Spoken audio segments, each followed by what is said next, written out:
Great to see you as always. Where on earth would this Real Madrid team be without Kylian Mbappé?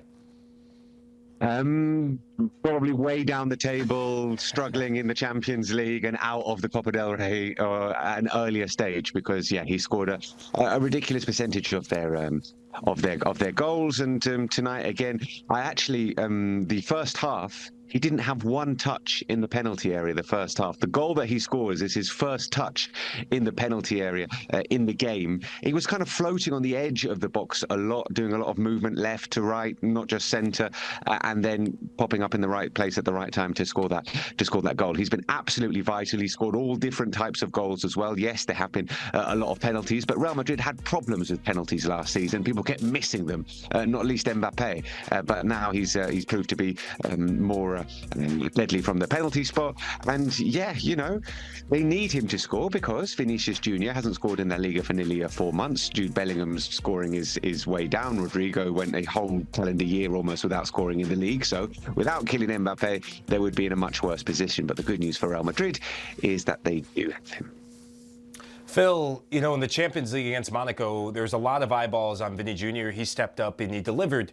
Looking at this match, how would you assess his performance? Because we saw him, as Adam said, huffing and puffing and trying to agitate the crowd like this. But did we see him do enough on the pitch? I think he was involved in both goals. Made the first goal by getting past Pau Navarro and then pulling that ball back, which Pep Gay couldn't clear. And then the second goal, he's the one who plays the ball out wide to Mbappé, who then drives into the penalty area. So he was involved. You need numbers. That's the thing. You need numbers from Vinicius Junior. You need him to be scoring and assisting. And like I say, for a Real Madrid forward who is trying to get a very big, lucrative contract from the club. Let's not forget that. There are negotiations ongoing. He's trying to get a huge contract from the club.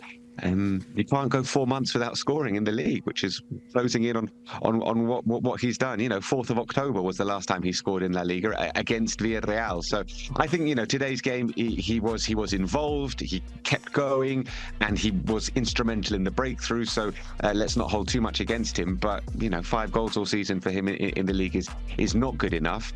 And he needs to be chipping in, particularly with the size of the contract that he's asking for from the club. You need to be putting up the numbers that he's not at the moment.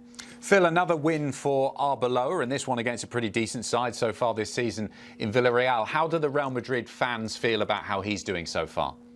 I mean, he's had the full sort of range of emotions in his very short tenure as Real Madrid manager, Álvaro Arbeloa, from the embarrassment and disappointment and shame from getting knocked out of the Copa del Rey by Albacete. Then there was the fans' fury as they whistled the team last week against Levante. And then there was euphoria and jubilation after 6-1 win against Monaco in midweek. So I think today he actually just wanted a bit of calmness. I don't think he wanted too many emotions. He wanted basically what he got from his side, which is a solid performance, hard-working, solid performance, very not spectacular at all, unspectacular, but got the job done. And I think he would be quite happy to see that. I think, Madridistas, a lot of Real Madrid fans, certainly here in the Spanish capital, were raising their eyebrows at the decision to get rid of Xabi Alonso. But those fixtures on your screen are a reason why they got rid of Xabi Alonso when they got rid of him, because they thought, okay, if we're going to get a new manager in, let's get him in when he's got a few winnable fixtures to sort of bed him in.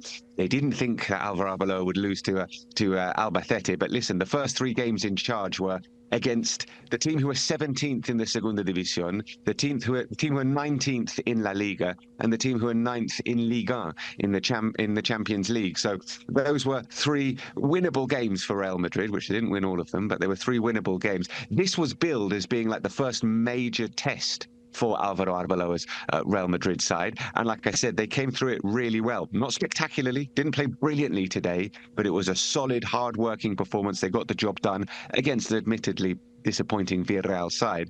But I think he will be really, really boosted by this. Almost more than the 6-1 against Monaco, which was great, and they scored 6 goals and nobody whistled at the Bernabeu. It was fantastic. But this was a much more solid overall performance from Real Madrid, which I think the manager will be really happy about. Phil, after the match against Barcelona, and I think maybe in the last final months of Xabi Alonso's reign, you constantly came on here and you talked about the midfield not being good enough, being miles away from what we saw with Barcelona. Where would you put this Real Madrid midfield after what we saw today against Villarreal? Yeah, I mean, it's still not good enough to compete at the highest level, I wouldn't say. And obviously, they were missing Aurélien Tchouaméni today. He was suspended. He was a key figure in the heart of that midfield. I'm personally not convinced by Eduardo Camavinga in that particular position. As the defensive pivot, I think he's a little bit too wild and not the kind of player you need in that position. But Villarreal didn't put them under too much pressure.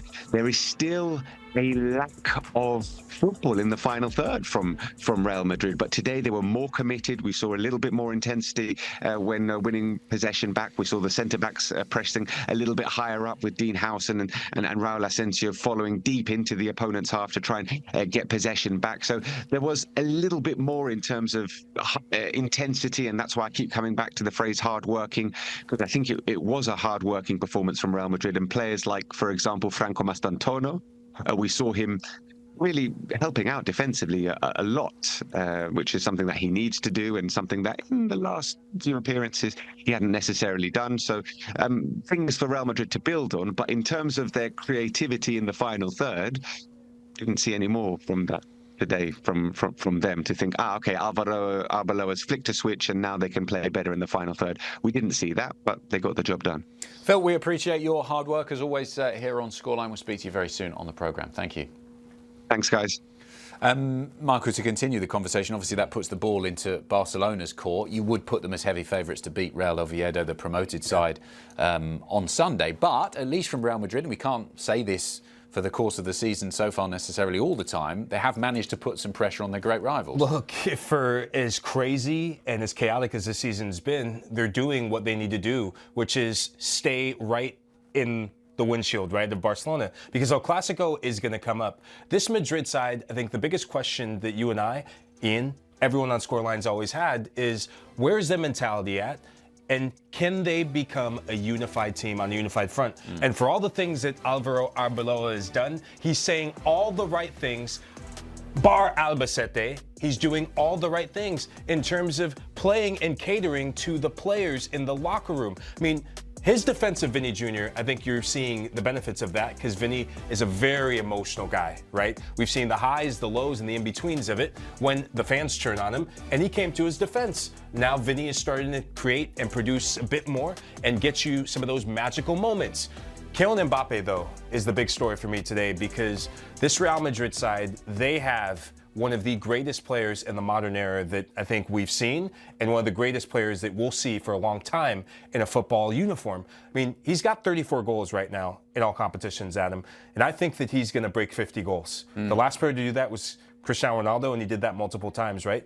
Kylian Mbappé, since he's reinvented himself, since he's bought into that number 9 position, he's assumed a leadership position, and I was really, really impressed with him before the Champions League. He came out and addressed Madrid fans, and he said, you boo one of us, you boo all of us. And I think that's changed the dynamic and really been a magnetic force to bring the team together.